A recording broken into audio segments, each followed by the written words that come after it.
What's good, y'all? With this past week, the winter season of anime has come to a close, and we've been blessed with the endings of spectacular shows, a few good surprises, and some I just didn't care for. But with everything I watched this season, none of them left me as conflicted as Ishura. Never heard of it?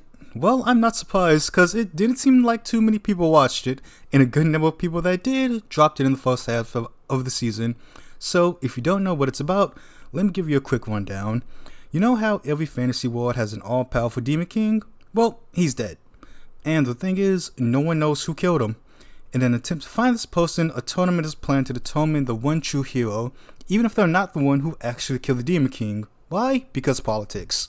Honestly, that doesn't really matter anyway, since it's just an excuse to get people fighting. Now, normally, an idea like that sounds pretty straightforward to be an interesting story filled with political intrigue and cool fights. But this is where the problems start. You know, I wonder if this series was written by a man, cause damn does it have commitment issues. For some reason, they decided to have 11 main characters, and the first half of the season switches perspectives every episode, so you never get enough time to actually fall in love with any of the characters involved, or if you do find them interesting, you don't get to see them again until much later in the series. And it sucks, because, you know, these people are supposed to fight each other, and with little to no attachment, you don't really care what happens to them.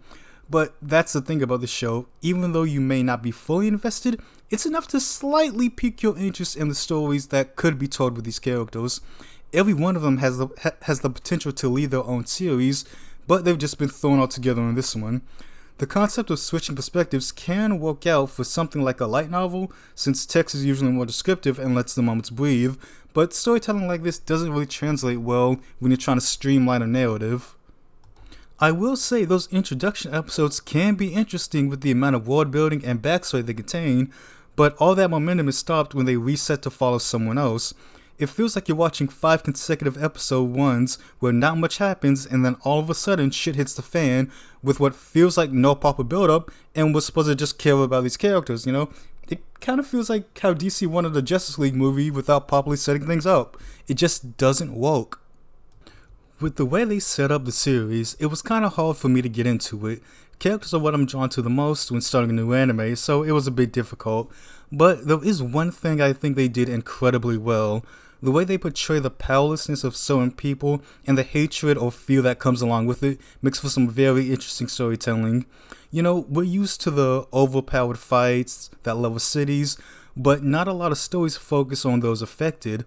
Not a lot of media portrays those people fighting as the absolute monsters that they can be. I mean, just in this cast, we have your basic OP isekai protagonist, a girl who can alter reality by speaking, and a priest followed by an angel that will kill anyone who tries to harm him, and multiple fighters who can topple nations outside of them.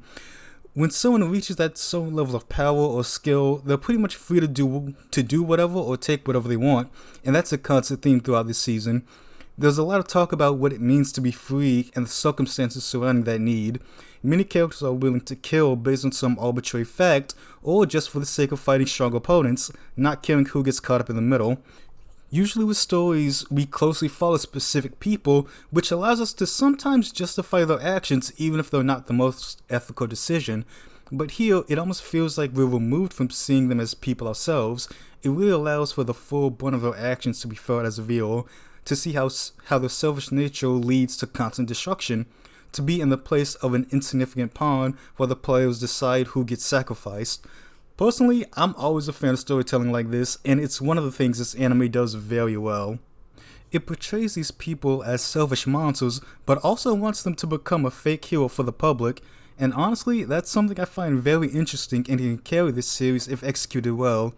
I know these series are adapted from light novels, and how this season basically covers the first volume, so I'm at least somewhat looking forward to what can come out of this story. And that's pretty much why I've been so conflicted about this show. It takes so long to start getting interesting, and so far at least hasn't utilized their characters enough at this point. But even with all that, I still find it somewhat captivating to the point that I just couldn't stop watching. I guess it's because I can see the seeds being planted and want to see more of these characters interacting. And I mean, I guess the show is doing something right because it's already been greenlit for a second season that I guess I'll be watching when it comes out. Anyway, that's gonna be it. Let me know what you thought of Ishura in general, or this version of storytelling, and subscribe if you want to chill and talk about anime with me, and I'll see you in the next video. Peace.